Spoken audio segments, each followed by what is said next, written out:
So, to the king of shoes, Christian Louboutin. This is a shoe designer who has now really has an acclaimed look and acclaimed signage. In fact, as we know, his extraordinary shoes with their lipstick red soles are actually the subject of an ongoing court battle at the moment. All of us in this room see those soles in Christian's shoes. We also know that they are beloved by celebrities everywhere. And when you have on your roster, I mean, I've just picked out 3 names here: Carla Bruni Sarkozy, France's new mother; Blake Lively, the new sex-pot young American star; and Lady Gaga, who needs no explanation. I think we can say that Christian Louboutin has got it all. I also know that he is extremely hardworking, somebody who has built a career and developed a global brand by taking it step by red-soled step. Christian Louboutin, please come up and have a conversation with me. So, Christian, I want to ask you really, Louboutins have become a word, a short word. People talking about a Louboutin immediately means a certain kind of shoe, a sensual shoe, a sexy shoe, a beautiful and womanly shoe. Is that a good description? Yes, I would say it's a good description. I mean, there are a lot of shoes, and I have been concentrated just by taste, and it's because I was born with 3 sisters, and so I've always been in a very feminine environment, and so I've been, for the first day of my life, very aware of femininity and how important it is to women. So I did concentrate naturally on women, feminine, and sexy shoes. I reeled off a couple of celebrities there, but I know the list is so long, the conference would go on forever if you recited them all. You know, it's from princesses like Letizia of Spain, Madonna's worn your shoes. Does it mean a lot to you that famous people are wearing shoes, or do you get just as much of a kick when you see someone out in the street in Brazil wearing one? Well, yes. I have the same thrill, of course. I even have a bigger thrill, but if you want to talk celebrities, there is one thing is those girls, those sort of famous girls, if they sort of decide to go for something you've been doing, it's very nice for one reason, is that they sort of have all the choice in the world. So deciding, favoring you instead of someone else is a nice thing. But I have to say that I get the biggest kick out of seeing people that I really don't know in the street, and eventually, you know, not breaking their heels, walking, and everywhere. Yes? There is this ongoing case, and I don't know in legal terms how much you're allowed to talk about that now, but I know that you feel very strongly that the red-soled shoe is completely your property. And certainly you've had some very high-level support when Tiffany came out and said that they thought that you could perfectly well have a register of a colour that belonged to a certain designer. Can you tell us where that court case stands now?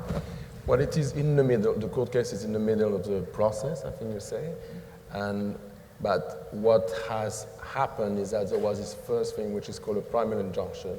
So it was regarding the goods, the YSL goods, which were going to stay or not stay in the stores. So the decision by the judge was that it could stay. That's about it, but it did not touch the signature and the patent, the trademark.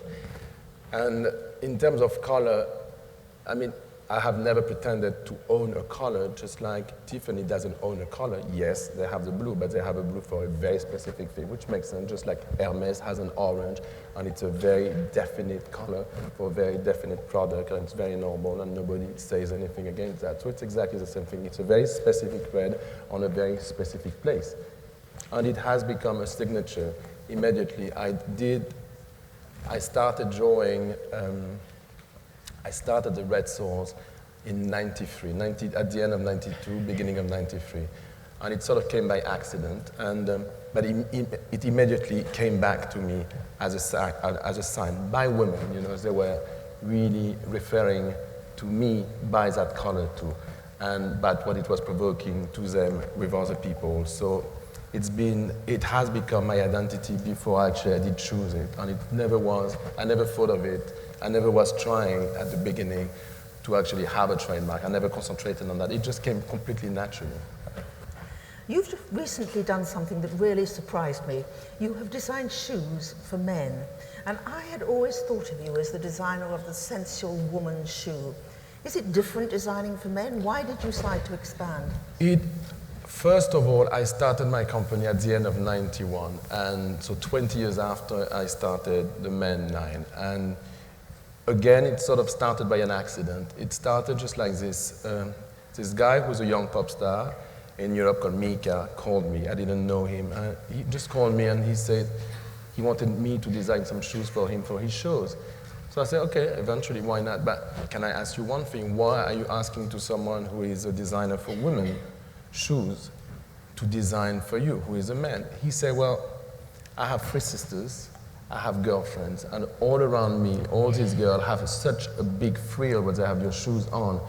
Being a stage man, being a performer, I would like to find this again when I do my show. It's important to have this thing. And he said, I haven't found that in any men's line, so I think you would be good at doing that to provoke the same thrill that you did with women, to provoke it in men, especially for a stage man like I am. So I just started because of him, actually, as a sort of challenge, and it ended up being a collection. And I realized also, after him, that a lot of men were coming to me and saying, well, you're designing men's shoes, it's great. My girlfriend is so excited when she's on your shoes. I'm very happy to know that I'm going to have the same type of excitement. So it's funny because I think that men have a different perception of their shoes. It's not a pedestal. It doesn't change the body language on men. It's really more, it's a different thing. Women is really, it's changing the silhouette. It's provoking something on the entire body. So it's a different story. But men, and I think it's almost like a new generation, some men want now this excitement that they see through women. Was it also a form of brand extension? Because after all, you have extended into other areas, you've built your brand up. So are men's shoes in a practical way and a sort of normal extension of what you do? Yes, it is, but it could have been also before, but I don't think it was neither necessary, neither the time, or neither real. It was not corresponding to a reality. I started my company 20 years ago with my 2 partners, who are my 2 best friends, and we remain best friends, which proves that you can do business with your best friend. It's still okay. And so when what was the question again? No, I was asking if men's shoes were part of a specific brand development. So when we started the company, we really did it organically. I basically didn't know anything. I mean, I had designed shoes for other people, but I really didn't know the business side of it, and never was even interested, actually. And so when we started the company, I just wanted to design beautiful shoes for women. So I immediately did 1 store in Paris. And out of this store, actually, we started wholesale, again, by accident, really. I didn't know. The first buyer who came, American buyers came, and they wanted to see a winter collection, and I didn't have any winter collection. So they ended up buying the first collection that I had, which was the year before. They said, but nobody knows you. It's okay, it's not a problem. I said, yeah, but still, it's an old collection. They said, who cares? Nobody knows you. You will be new in America anyway. So I ended up selling my first collection. Yeah, well, anyway, so. And, but things went organically. I've always been trying to see where the things were going and go in that direction. And I never sort of tried to break, or I didn't have like a real target. I never had a target. I just let it go the way it seemed that it should go, in an organic way. I don't think you publish your figures. I did some research and I came out with a 250 million euro business. Is that more or less on target, or? I have no idea. I know how many shoes we sell, more or less. Well, tell us that and then we'll work it out. It's around 750,000 pairs a year. So you see, very far from Havaianas. It's interesting that now there's been so much talk today about craft, And yet the whole point about shoes has always been craftsmanship, hasn't it? That right from the beginning, and I imagine that for you as well, the quality of the leather, how it's treated, the handwork on it, has always been a defining factor. Would that be right? Yes, absolutely. But also my father was a cabinet maker, so first of all, myself, because of my father, I've always sort of concentrated naturally to everything which is handicraft and artisanal. But also, yes, it's very important in general, but also I have what I would call a laboratory. I have a sort of made-to-measure atelier, which permits me to do things in a very, very, very small volume, but also for people, but also for myself, doing some prototypes, and maybe a small production, which is, maybe 20 pairs, because it's very complicated to do, maybe 10 pairs, because it requires just one person who can only do very, very little. But even if you do that, and you do other shoes by a bigger volume, one helps the other. One is a sort of laboratory. Seeing what you can do out of maybe one pair is going to actually, make you concentrate to do other things in a bigger volume. But I like the idea that you can have a very, very small editions of things, and some which are more industrial in terms of volume. One doesn't kill the other. It can totally cohabit. Yes, understand. Now, Christian, you are very French, Français, a lot of Parisian chic in style, but you also spend a lot of time in Egypt, you travel the world, you're also very important in America. Now here in Brazil, in that Iguatemi Mall, you had fans following you last night when I was there. Do you feel very much a citizen of the world, or do you still feel very French? Both. Again, I think that you can be a citizen of the world and have your own identity in a city where you were born and raised. So I feel perfectly at ease everywhere in the world, but at the same time I feel very French, especially when I'm outside French. I see that I'm very French, especially in England. Oh my God, he's so French. And so I feel very Parisian, and I would never leave Paris, that's a sure thing. But I feel completely at ease everywhere at the same time. Why do you think that Brazilian women particularly like your shoes, or have you learned anything about them from selling so many shoes here?